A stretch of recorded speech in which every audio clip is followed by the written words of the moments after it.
বিসমিল্লাহির রহমানির রহিম। আসসালামু আলাইকুম। আজকে আমি আপনাদেরকে দেখাবো যে শীতকালীন সময় বাংলাদেশের আসলে একটি পিঠা খাওয়ার একটি মৌসুম বলা যায় আর কি।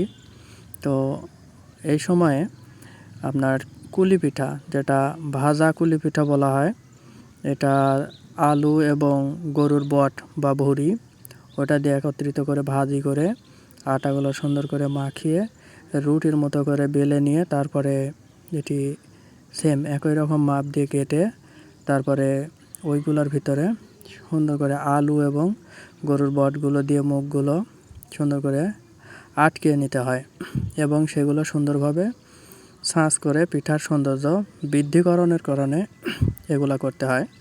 তো দেখতে দেখুন অনেক সুন্দর লাগবে।